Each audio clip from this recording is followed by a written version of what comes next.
Hoje a gente tem assunto bem interessante, né? Bastante coisa para gente refletir, tá bom? Então vamos aproveitar o nosso instante em que os nossos pensamentos e o nosso coração também está unificado, vibrarmos por nós, pela nossa família, pela nossa casa-lar, pelo nosso país, seus governantes, pelos governantes de todos os países, agradecer a Deus, a Jesus, a espiritualidade amiga que está sempre na nossa vida, nos envolvendo, nos inspirando, para que possamos cada vez mais reforçar o bem que já existe em nós, desenvolvê-lo e ampliá-lo na nossa vida. Gratidão por todos os ensinamentos que nos ajudam nesse processo de crescimento espiritual, e que, por conseguinte, nos ajuda cada vez mais a encerrarmos o nosso ciclo reencarnatório de dor.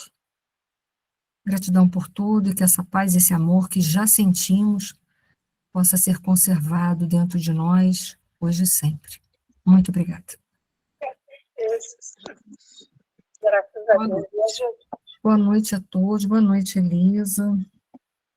Gente, hoje nós fizemos a introdução na aula passada, e hoje a gente está ingressando no primeiro capítulo, que é intitulado Estudando a Mediunidade. Então, vamos lá, a gente vai ver hoje alguns conceitos interessantes. É importante a gente lembrar que agora o assistente do André Luiz, aquele que vai ajudá-lo, direcioná-lo, né, o instrutor dele, nesse período de uma semana, geralmente, que são esses livros, né, e agora o Aulus, que eu gostaria muito de ler o currículo desse espírito, que não é um espírito qualquer, né? Aulus, segundo André Luiz, né? Aulus aliava, segundo André Luiz, uma substanciosa riqueza cultural ao mais estranhado patrimônio de amor, causando satisfação vê-lo reportar-se às necessidades humanas com o carinho do médico benevolente e sábio, que desse a condição de enfermeiro para a alegria de ajudar e salvar. Ele interessava-se pelas experimentações mediúnicas desde 1779, quando conhecera Mesmer em Paris, anterior à doutrina dos espíritos, que vai surgir oficialmente em 1857. Interessantes são essas primeiras colocações de André Luiz. Esse é um espírito que não só tinha um desenvolvimento significativo intelectual, mas também ele aliava esse desenvolvimento intelectual o desenvolvimento do amor, que é a principal virtude, né? Do amor nasce todas as outras virtudes por nós conhecidas. Então, já era um espírito que não estava mais, com certeza, na ordem dos espíritos imperfeitos. Se a gente for lá olhar, já é um espírito que está na categoria, na ordem dos espíritos bons. Então, olha que interessante. E ele vem estudando a mediunidade desde o tempo de Mesmer, quando o Mesmer estudou o magnetismo. É importante também relembrar que Kardec também estudou o magnetismo, né, de Mesmer. E aí ele continua dentro do currículo do Aulus, para a gente poder entender a grandeza desse espírito, e entender mesmo, porque aprofundar fica até difícil. Havendo reencarnado no início do século passado, o século passado não é o século XX, né, e sim o XIX, porque esse livro aí foi escrito no século XX, então ele está falando de XIX, né? Então, havendo reencarnado no início do século passado, apreciara de perto, olha só, de perto, as realizações de Allan Kardec na codificação do Espiritismo. Quem será que foi ele?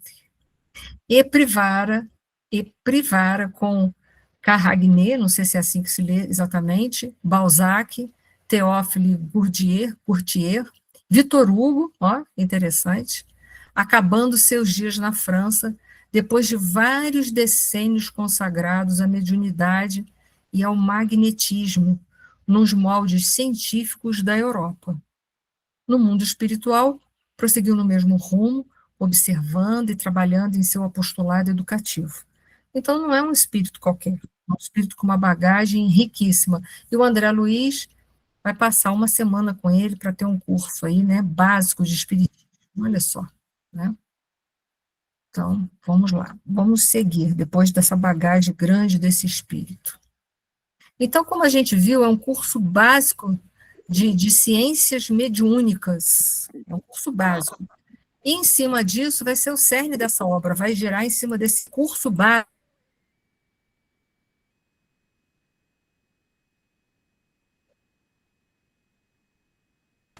Tem coisas bem profundas e interessantes. Parece básico, mas talvez básico para o ponto de vista deles. Mas eu não acho tão básico assim, não. Então, vamos lá. Vamos seguir. É bom a gente lembrar dos vocabulários espíritas. Boa noite, Amanda. E boa noite a Miriam, que chegou, mais algumas pessoas que eu não consegui perceber. O Ricardo já estava, eu acho, né? A Regina. Boa noite a todos.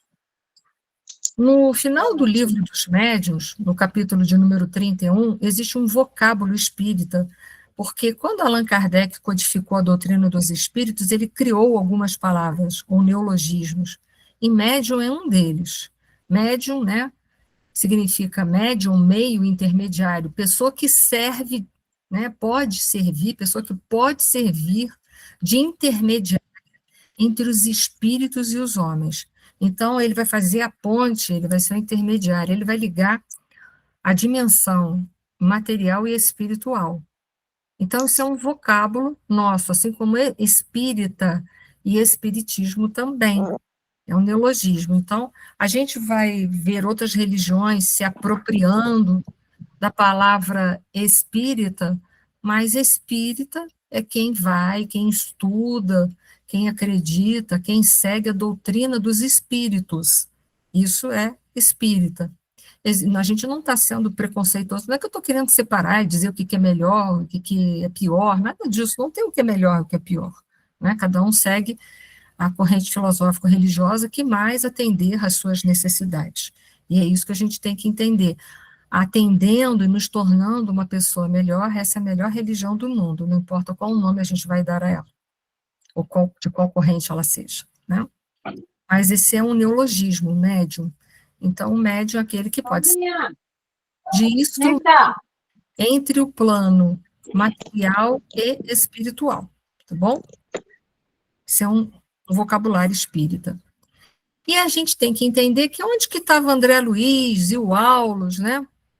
Eles estavam lá no Ministério da Comunicação, que quando a gente estudou o livro, lembra, os mensageiros vão falar dos médiuns que vieram à Terra, alguns faliram, outros conseguiram se dar bem, né, conseguiram completar as suas responsabilidades, as suas respectivas missões e compromissos assumidos.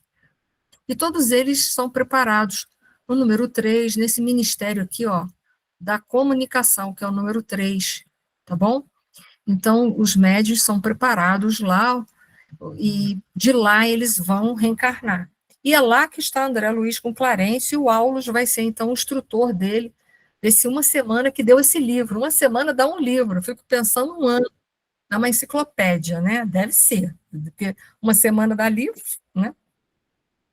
Depois diz que é só um cursinho básico. E aí o Aulus, ele vai convidar o André Luiz a participar, lá no mesmo Ministério da Comunicação, da palestra de um espírito com uma bagagem muito interessante, chamada Instrutor Albério. E aí a gente vai ver toda a preleção, toda a palestra do instrutor Albério, e a gente vai tirar pequenos parágrafos, pequenos trechos, para relembrar conceitos que eu já falei na introdução do livro e reforçar coisas que vocês não podem esquecer durante o estudo nosso desse livro, porque senão vocês vão ficar perdidos, tá?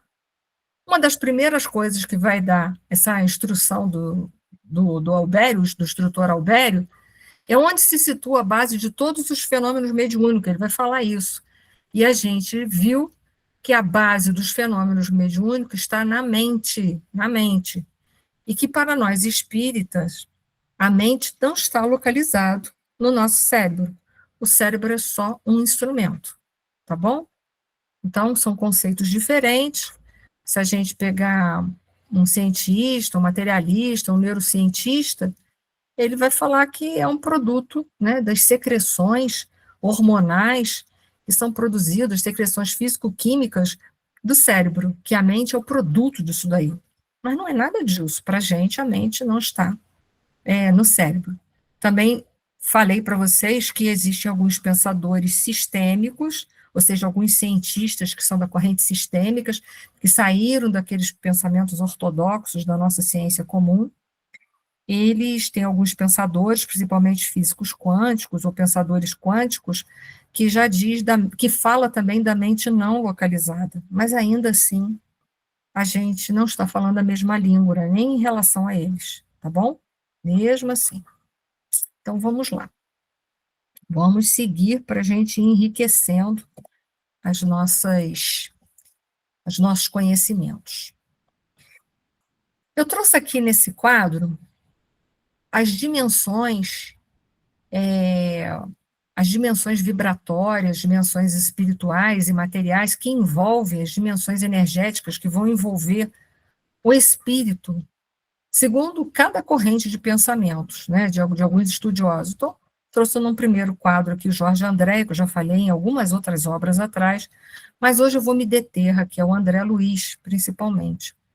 Para o André Luiz, nós, espíritos imortais, nós somos envoltos de uma camada, de uma dimensão energética chamada corpo mental. O corpo mental vai ajudar e tem toda a base para a formação e manutenção do perispírito. Então, nós temos um corpo mental, um perispírito. Quando estamos encarnados, porque se estiver desencarnado não vai ter os outros dois, mas se eu estiver encarnada, que no caso a gente aqui está, nós temos o duplo etérico e o corpo físico, e assim é o modelo do André Luiz. Um pouco diferenciado do Allan Kardec, que para ele nós éramos trinos, né? O espírito, o perispírito e o corpo físico. O André Luiz, nós ganhamos algumas informações mais aprofundadas de outras dimensões energéticas que envolvem o espírito imortal. E cada uma delas tem uma função específica. Eu até agora falei para vocês que o corpo mental ele tem toda a base estrutural da forma perispiritual humana.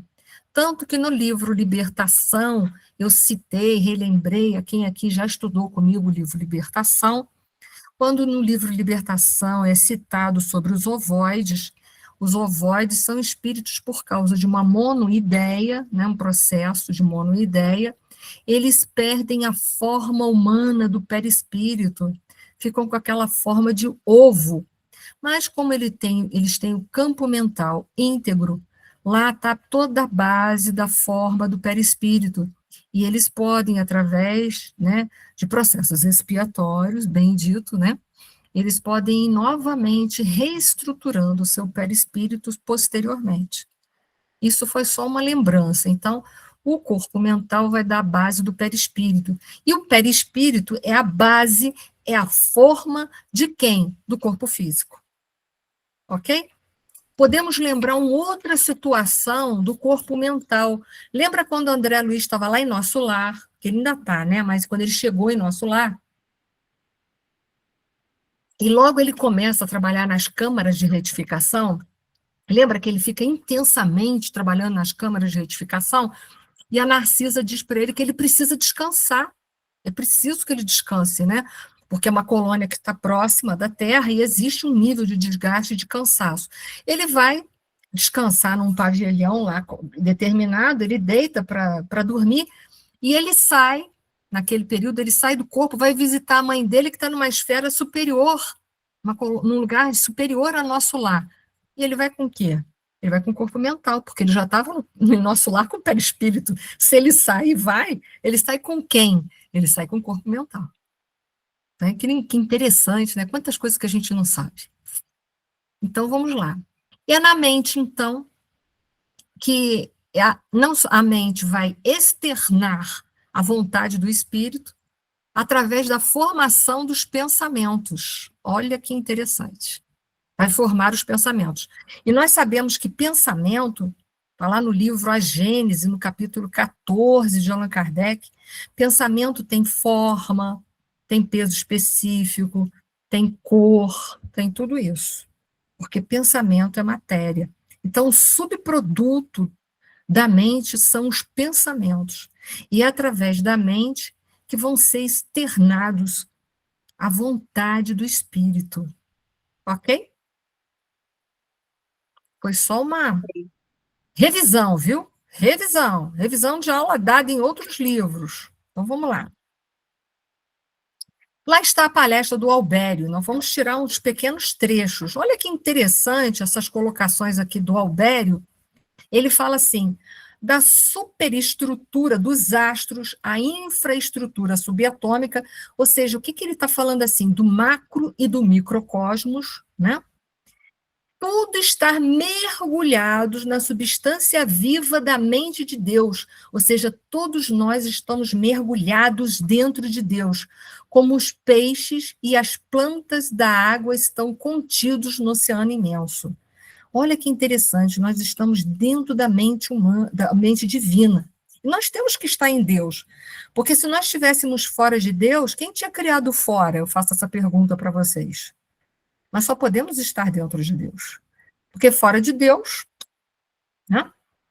E é por isso que a gente compreende melhor, quando a gente vai estudar o livro dos Espíritos, um dos atributos da divindade, que é o atributo da onipresença. Por isso que Deus está em todas as partes. Porque, na verdade, nós estamos em Deus. E isso vai ao encontro do que Paulo de Tarso disse no seu discurso do Areópago de Atenas, lembra? Registrado em Atos dos Apóstolos 17, 28, ele diz assim: porque nele vivemos, nos movemos e existimos. Nele aqui, tá? É Deus. Então, olha que interessante. Então, em Deus, nós vivemos, nos movemos e existimos, porque não podemos estar fora de Deus. Nós temos que estar dentro dele, nós somos criação dele. E para a gente entender assim, ele deu ali como os peixes e as plantas da água estão contidos no oceano imenso. Imagina, nós mulheres, nós não geramos uma criança, a criança não está dentro do líquido amniótico, está dentro da sua criadora, né? Que o envolve, né? Que é a mãe. E assim nós estamos dentro de Deus, como se a gente estivesse num grande útero de Deus, né? Se a gente poderia falar assim, é só uma linguagem, né? Uma força, uma linguagem metafórica, né? Então, nós estamos dentro de Deus. Para alguns filósofos, chamam isso de imanência. Imanência é a divindade estar em nós, a onipresença é Deus estar em tudo. Mas a divindade está em nós, por isso aquele cumprimento oriental que as pessoas falam namastê. O Deus que habita em mim, saúde o Deus que habita em você. Essa é a imanência. Deus é imanente e transcendente, né? A gente tem que entender isso, está em nós e fora de nós, digamos assim, porque a criação a gente não compreende, né? Então, vamos lá. Filhos do Criador, continua o Albério, dele herdamos a faculdade de criar e desenvolver, nutrir e transformar. Isso está de conformidade com o que André Luiz nos apresenta no capítulo de número 1, de Evolução em Dois Mundos, quando ele vai falar do fluido cósmico universal. Ele vai falar, né, que é o plasma, o hausto do Criador, a força toda nervosa do Criador, mais ou menos assim, né? E lá nesse capítulo ele vai falar de dois tipos de co-criador, porque se nós somos filhos de Deus e herdamos a faculdade de criar, na verdade nós somos co-criadores, porque em verdade a criação primeira é de Deus, né? Deus apenas nos fornece o quê? Matéria-prima para a gente co-criar. Porque se nós fôssemos capazes de criar alguma coisa que Deus não criou, seríamos nós o quê? Deus. Então, nós somos co-criadores. E lá, André Luiz, nesse capítulo, ele vai falar dos co-criadores em plano maior, que o Cristo é um deles, que nós temos notícia, que são essas inteligências gloriosas que ele coloca, assim, tomam o plasma divino, né, esse fluido cósmico universal, e convertem-no em habitações cósmicas de múltiplas expressões. Tirei só um trecho. Então, são aqueles que criam o universo, fazem só isso, né, gente? Esses espíritos, eles criam só isso, o universo, uma coisa à toa, né? Essa coisinha à toa que a gente não compreende ainda, porque o nosso universo é minúsculo, né? Mas ele fala também da gente, de co-criadores em plano menor. O que, que nós criamos? É a boa e má notícia que eu vou dar para vocês agora.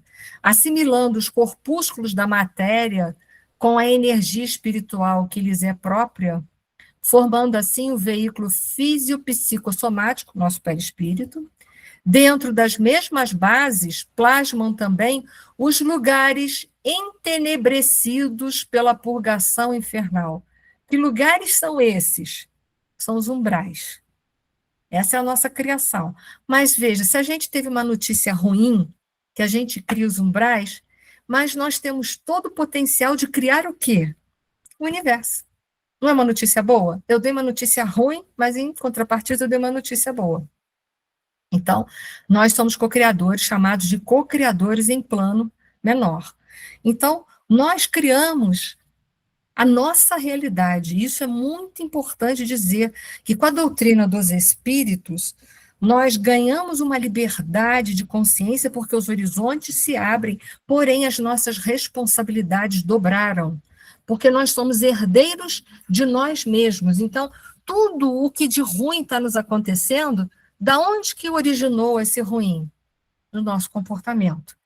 A notícia é ruim, saber que nós somos a origem do nosso mal. Mas a notícia boa é saber que nós somos também o potencial de melhorar tudo que está ruim na nossa vida. Nós temos esse potencial, essa força de transformação. Por isso que ele falou ali, filhos do Criador, dele herdamos a faculdade de criar, desenvolver, nutrir e transformar. Então, se a gente criou um mal para nós podemos simplesmente, né, transformar esse mal numa coisa boa, desenvolvê-lo, nutri-lo e mantê-lo. Isso não é bom? Nos slides, as duas estão como plano maior. Ah, tá, desculpa. Mas aqui embaixo, ó, em verdinho, obrigada, Marilza, é plano menor, tá? Co-criadores em plano menor. É que eu errei aqui. Depois eu faço a correção. Mas aqui, ó, eu vou até riscar aqui para ficar marcado lá, ó. Aqui temos que escrever menor, tá bom? Aqui que está errado no meu slide, ó, menor, tá? O correto aqui é colocar co-criadores em plano menor. Obrigada, Marilza. Valeu. Viu como é bom a gente, né? E aí o instrutor Albério, ele vai mais um pouco à frente e fala assim, cada mundo possui o campo de tensão eletromagnética que lhe é próprio, no teor de forças gravíticas em que se equilibra, e cada alma se envolve no círculo de forças vivas que lhe transpiram do hálito mental na esfera de criaturas a que se emana em obediência às suas necessidades de ajustes ou crescimento para a imortalidade. Se a mente ela vai externar, através dos pensamentos, a vontade do espírito, se a vontade do espírito estiver na contramão das leis de Deus, nós vamos criar uma ambiência, ou seja, aquilo que chamamos de psicosfera, uma psicosfera desequilibrada.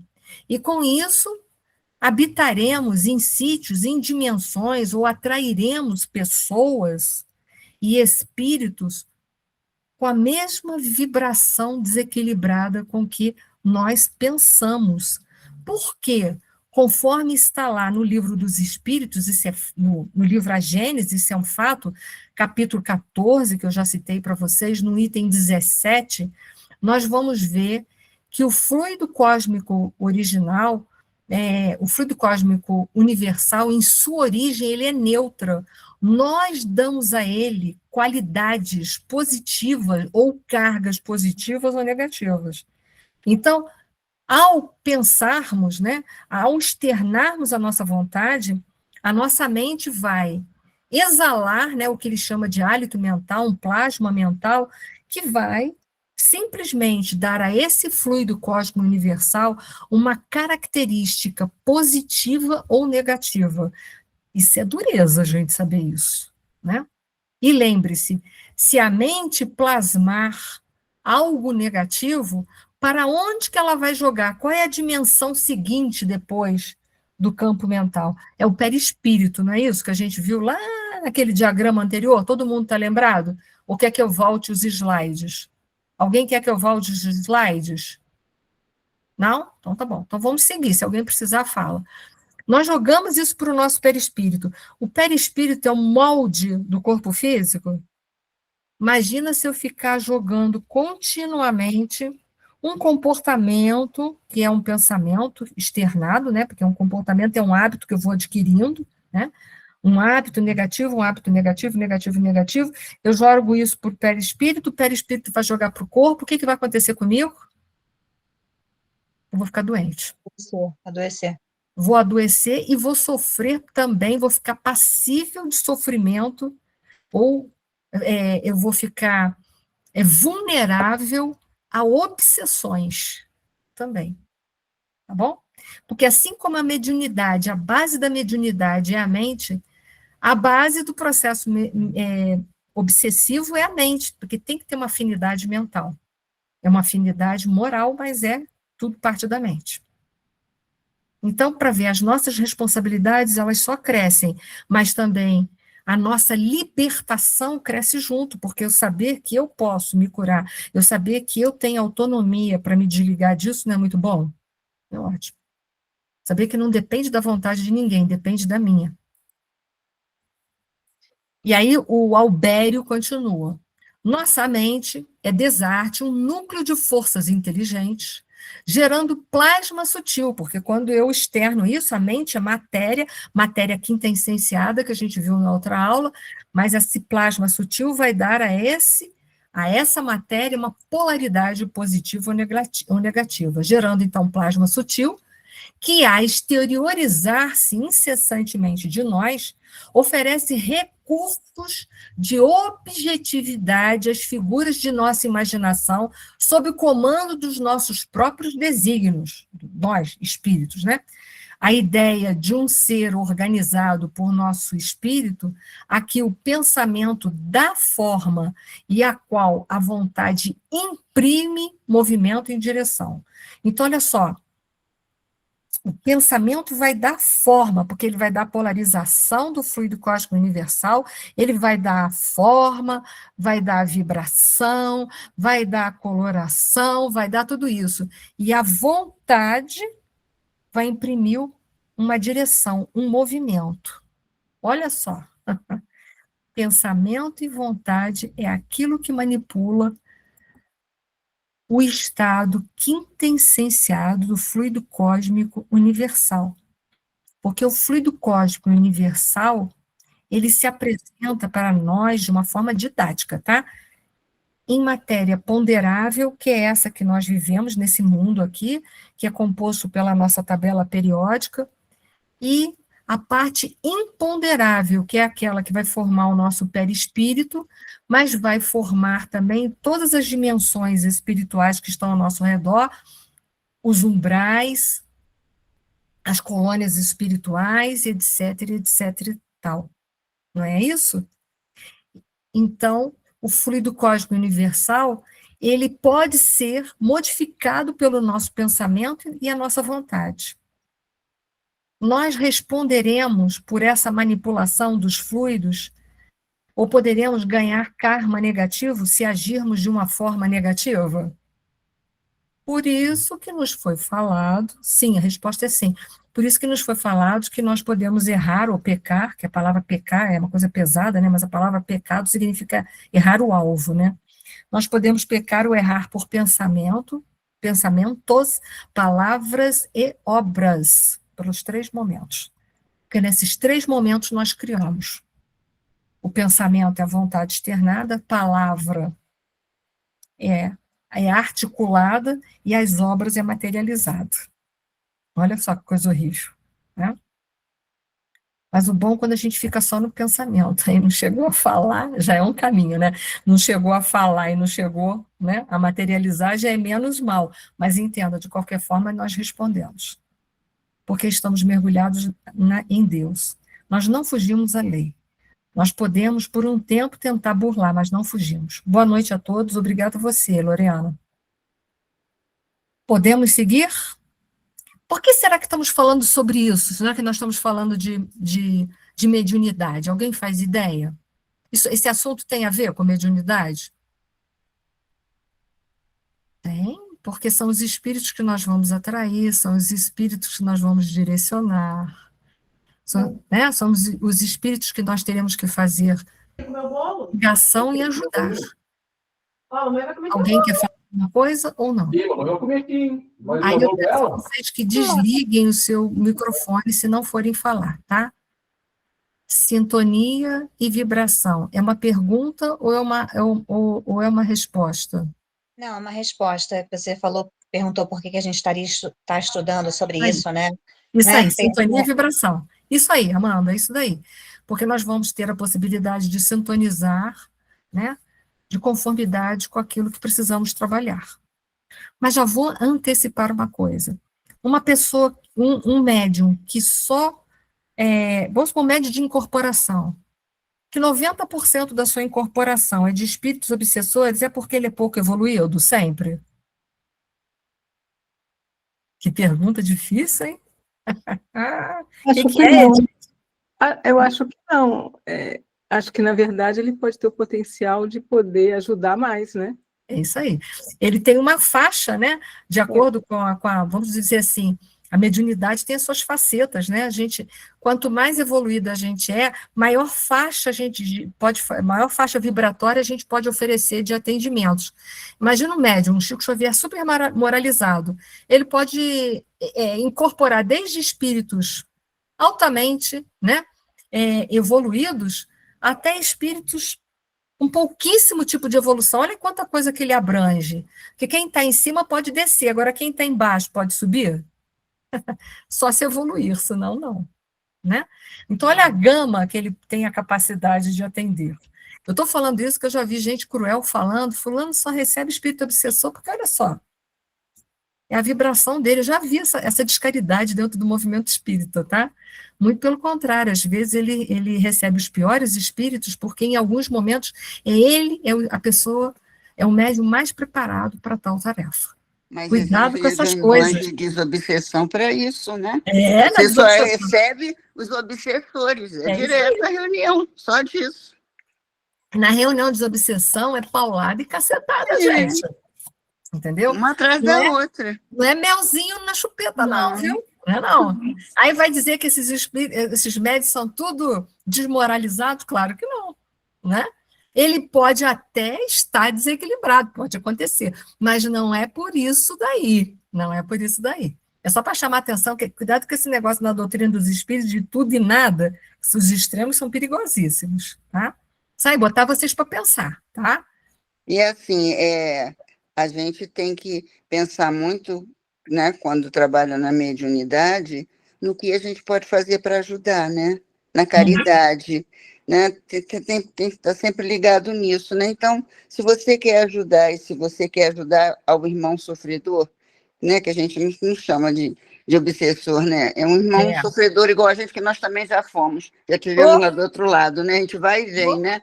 Então, se a gente quer ajudar esse irmão sofredor, a gente tem que chegar lá, né, estender a mão e chamar ele, vem cá, que eu vou te ajudar. Mas aí a gente tem que estar preparado, né, Célia? Claro. Vem cá, eu vou te ajudar, mas eu tenho que ter um mínimo de equilíbrio para falar, claro. Vem cá, vou te ajudar. ajudar. Reunião mediúnica. Senão a gente cai na lama junto com eles, né? Senão vai junto. Vai se junto, afunda. se afunda junto, né? Mas a gente está só chamando atenção nisso porque eu já vi essa discaridade de colocações dentro do movimento espírita, tá? Então, cuidado, que tem coisa que não é fácil, não, tá? Não é bem assim que funciona. Então, vamos lá. E o instrutor ainda, o Albério, ainda falando desse plasma sutil, né? Então, o plasma sutil, nossos pensamentos não são abstrações vazias, mas essa matéria quintessenciada que eu falei, né?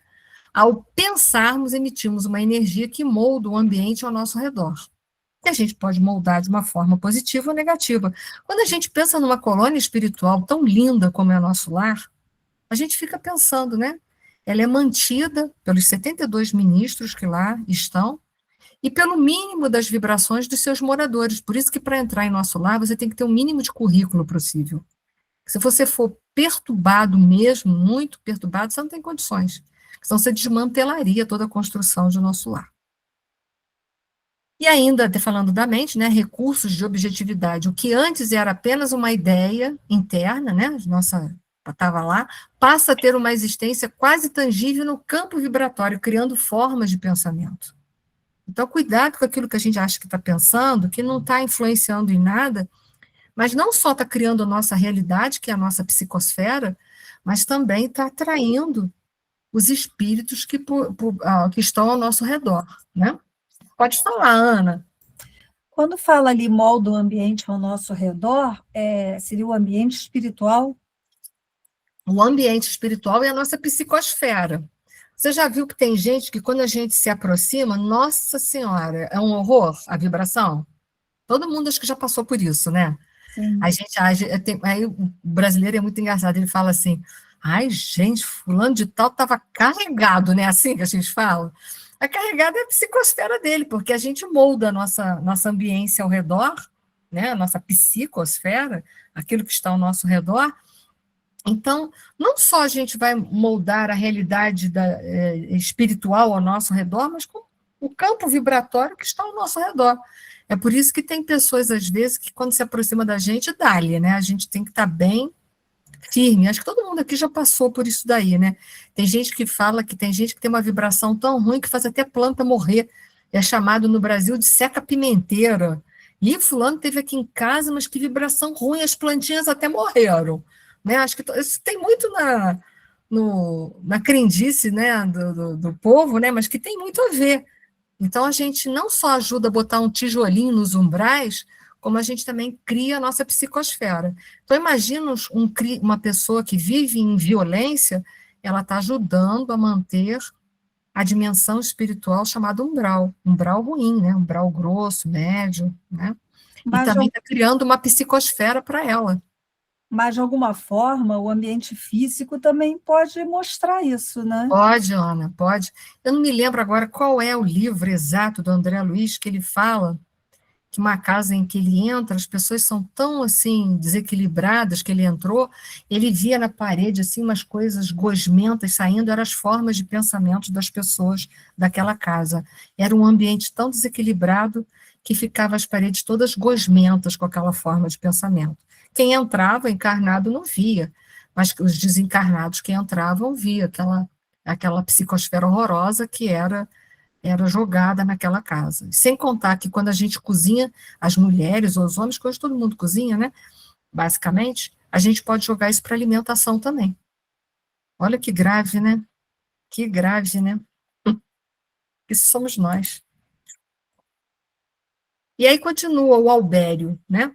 Nossa mente é desarte, o núcleo de forças inteligente, ainda falando, né, desse plasma sutil. Então, o espírito é o arquiteto, é aquilo que vai formar uma construção. O pensamento, o modelador, é aquilo que dá forma. E a vontade é o motor, né? Então, digamos assim, o espírito é o arquiteto, o pensamento, né, seria a planta, né, e a vontade vai ser a construção feita no final, né? Então, é isso que a gente precisa pensar, transformar, né, disciplinar melhor a nossa mente, transformá-la em mente com pensamentos mais moralizadores, para a gente não estar criando um ambiente de desordem e desequilíbrio para a gente e um ambiente de desordem e desequilíbrio para os outros também. Nós também temos essa responsabilidade. Para mim, sumiu o slide. Para vocês ainda está o slide na tela? Bota as mãos. Tá? Então, deve ser um problema no seu dispositivo, tá? Aí você vai ter que ver. Que para o pessoal aqui está na tela ainda. Então, vamos lá, vamos seguir, né? E ele continua assim: segundo é fácil de concluir, todos os seres vivos respiram na onda de psiquismo dinâmico que lhes é peculiar, dentro das dimensões que lhes são características ou na frequência que lhes é própria. Esse psiquismo independe dos centros nervosos, de vez que, fluindo da mente, é ele que condiciona todos os fenômenos da vida orgânica em si mesmo. Então, independe dos centros nervosos, porque a base da mediunidade está na mente, tanto é que a gente vê mediunidade no mundo espiritual. O corpo é apenas um instrumento que vai exteriorizar, e é claro, ele tem que estar preparado de conformidade, porque ele vai ter que externar essa mediunidade. Por isso que o Kardec dizia que a mediunidade estava radicada no organismo. O corpo físico ele tem que vir preparado para poder, né, captar essas informações mediúnicas, né, esse contato mediúnico, e externar através dos seus órgãos.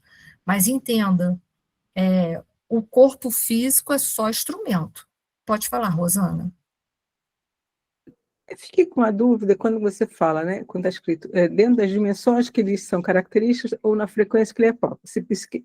Esse psiquismo independe dos centros nervosos. Mas uma pessoa desequilibrada, os centros nervosos não vão causar impacto na mediunidade? Então, não tem uma relação direta? Não tem uma relação direta ou não? Se a pessoa estiver em desequilíbrio, ela joga esse desequilíbrio para o corpo físico. É isso que você quis perguntar ou outra coisa que eu não compreendi muito? Se eu estou desequilibrada, eu por si só jogo esse desequilíbrio por corpo físico. E se eu estou desequilibrada, eu também não devo exercer a mediunidade até que eu me equilibre novamente. Mas eu acho que eu não entendi a tua pergunta. Não, a minha pergunta é, como o psiquismo independe dos centros nervosos, se no desequilíbrio você afeta, vamos dizer assim, o seu bem-estar espiritual? Tem que entender que os centros nervosos que ele está se referindo aqui é aquilo que vai ser projetado para o corpo físico, a estrutura física, é isso daí. A base da mediunidade é a mente que não está no cérebro, ela não está no cérebro. Entendi. Tá vendo? É sutil, não é? Eu falei com sim. vocês, cuidado que vocês vão confundir mente com corpo físico. Vocês vão confundir mente com corpo físico. Então, entenda, independe por quê? Tanto independe de um cérebro, tanto independe de ter uma ligação com todas as estruturas nervosas do sistema nervoso central e periférico, tanto independe disso, que a gente vai ver mediunidade na espiritualidade. Se tem mediunidade na espiritualidade, a base é a mente, não é o corpo físico. O corpo físico é só um instrumento, como, por exemplo, é o piano para o pianista. O piano é só um instrumento, porque a arte, o talento, está toda nele. O piano é só um instrumento. É claro. Se esse piano está com teclas quebradas, esse piano está desafinado, o pianista, por melhor que ele seja, ele vai conseguir tocar uma música maravilhosa? Não, não vai. Então, é por isso que a gente fala, quando há um período de enfermidade corporal, se você tem um problema corporal muito significativo, uma problemática física, que seja física mesmo, ruim, é melhor dar um tempo na mediunidade, porque o seu instrumento de exteriorização está desequilibrado. Ficou entendido isso ou não? Ficou assim. Antes de eu passar para a Amanda. Ficou? Então, entendam, a mente é diferente, tá? Do corpo físico. A mente não está no cérebro. Porém, se o cérebro sofrer alguma avaria, o instrumento está defeituoso. Então, precisa.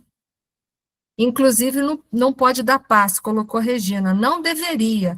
Pessoas que estão doentes não deveriam dar passe, mas deveriam tomar passe. Ou se não precisar tomar passe, vai só na reunião pública, que nem sempre a gente precisa entrar na câmara de passe. Mas não deveria dar passe. Pode falar, Amanda.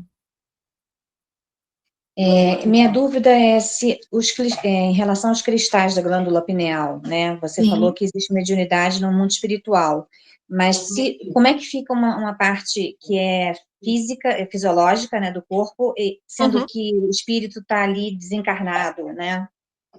Certo. Mas olha só, a pineal é só a ponte entre a dimensão espiritual e a dimensão material.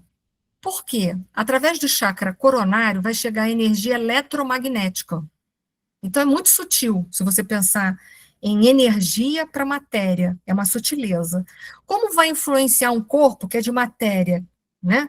Que é algo ponderável? É o que vai acontecer ali com a glândula pineal, lá não tem os cristais? Vai chegar a energia eletromagnética sutil pelo aquele chakra, como o doutor Sérgio Felipe explica.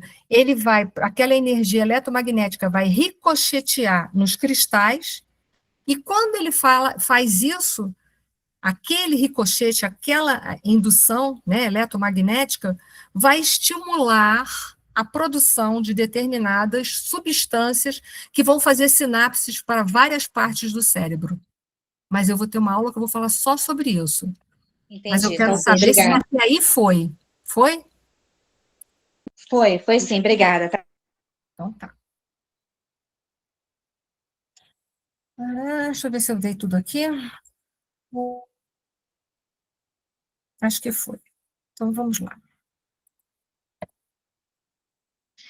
Interação entre os fluidos, o perispírito, a mente durante a comunicação mediúnica. Isso é só uma introdução, porque eu ainda não vou falar aqui da glândula pineal, apesar de que eu já dei uma super ultra pincelada. Segundo a apostila de estudo e prática da mediunidade da FEB, volume 1, ela vai falar que existe 3 elementos importantes dentro da comunicação mediúnica. Um são os fluidos, o outro o perispírito e a mente, sendo que a mente é a base. Tanto que a gente vai ter mediunidade num plano espiritual. Não esqueçam disso, escrevam isso 10 vezes se for preciso. Tá? O perispírito é o intermediário. Tanto é que no perispírito é que estão os chakras, capítulo 2 de Evolução em Dois Mundos. E os fluidos é aquilo que nós vamos manipular através da mente. E se a gente manipula os fluidos da mente, a gente manipula o perispírito, que é fluido cósmico universal quintessenciado, e por conseguinte aí vai. Então vamos lá. Fluidos. Na fase inicial da manifestação mediúnica, primeiro é feito o quê? A sintonia mente-mente, tá? Então, na fase inicial da manifestação mediúnica, o espírito comunicante envolve o médium nos seus próprios fluidos, a fim de que a sua presença seja percebida por meio das sensações que repercutem no corpo físico do medianeiro. O envolvimento fluídico permanecerá durante todo o processo da comunicação mediúnica, mas é nessa primeira fase que o médium capta as necessidades básicas do comunicante, por exemplo, os sofrimentos da fome, da sede, do frio, etc, etc e tal. Então, quando um espírito se aproxima, para quem nunca viu nenhum fenômeno mediúnico, é comum, às vezes, o médium dizer, se é um espírito sofredor, fala assim, nossa, está se aproximando um espírito, mas eu estou sentindo tanto sofrimento dele, parece que ele está com um frio horroroso, uma fome horrorosa, porque às vezes o espírito morreu nesta condição. Então, a psicosfera dele, ele está exalando isso, a sede, a fome, o frio, a forma pela qual ele morreu. Um exemplo, tá? Estou dando um exemplo para vocês. Então, quando aquele espírito se aproxima, aqui quem é médium ostensivo já passou por isso, né? Ele vai ter essa sensação, porque o perispírito é um órgão de sensação. Ele vai captar essa sensação. Então, ele vai dizer, nossa, tem um espírito se aproximando, eu sinto uma tristeza nele, tão grande, eu sinto que ele está com fome, eu sinto que ele está com frio, e ele está mesmo. Porque ele morreu assim, ele carregou isso para o mundo espiritual. Apesar dele não ter mais um corpo físico, mas ele carrega essas sensações para o mundo espiritual. Então, a primeira coisa que vai acontecer é o espírito se aproxima, a gente vai perceber os fluidos que o envolvem. E isso acontece até para quem não tem mediunidade ostensiva. Eu não dei o exemplo de vocês, que às vezes vocês encontram gente na rua, e daqui a pouco a gente começa a abrir a boca, começa a se sentir mal, fala, nossa senhora, fulano está carregado. Não é assim? Por quê? O que a gente sentiu deles? O fluido. Né? A psicosfera dele é essa. Então, esse é o primeiro momento da mediunidade. Há uma aproximação e a gente sente aquela ambiência fluídica que ele está carregando. Foi? Posso passar para o segundo momento? Agora, quem sente, quem é o órgão que vai sentir? Não é o corpo físico, é o perispírito que vai sentir. Tá ok? Foi ou Tá, não? foi. Vou atacar, hein? Se eu passar e depois vocês vão falar assim, não estou entendendo, hein? Ah, fale agora ou cale-se para sempre. Mentira, pode perguntar a qualquer hora. Você se calar para sempre, não. Deus me livre, isso aqui não é um tribunal de verdugos, não. Então, vamos lá, o perispírito. O perispírito, para nós outros espíritos errantes, aqueles que estão no mundo espiritual, errante é o espírito que ainda precisa reencarnar. É o agente por meio do qual nos comunicamos convosco, quer indiretamente, pelo vosso corpo, pelo vosso perispírito, quer diretamente pela vossa alma. Daí, a infinidade a infinita variedade de médios e de comunicações. A interação perispírito estabelecida entre o comunicante espiritual e o médium favorece a multiplicidade das manifestações mediúnicas definidas pela ligação mental de ambos. Então, olha só, ele se aproxima fluidicamente, eu vou sentir com o meu perispírito, porque são energias quintessenciadas, não é? Então, não é esse corpo que está captando. Quem está captando é meu perispírito, porque ele é também feito de energias quintessenciadas. E não tem uma das propriedades do perispírito, lembra aulas passadas minhas, propriedade de sensibilidade global e sensibilidade magnética? É uma das propriedades. Todo mundo lembra isso? Se não lembra, tenham coragem de dizer, eu não lembro mais esse negócio, que aí na aula que vem eu vou revisar isso de novo. Sim Eu não ou não? lembro muito bem, não. Quer dizer, eu não estava participando naquele momento. Então tá. Vamos fazer o seguinte, eu vou dar seguimento e na próxima aula eu vou partir daqui de novo e vou dar as propriedades do perispírito para relembrar. Pode ser assim? Pode, tranquilo. Mas Obrigada. eu ainda vou dar mais um pouco. Pode falar, Eduardo. Boa noite, Ani.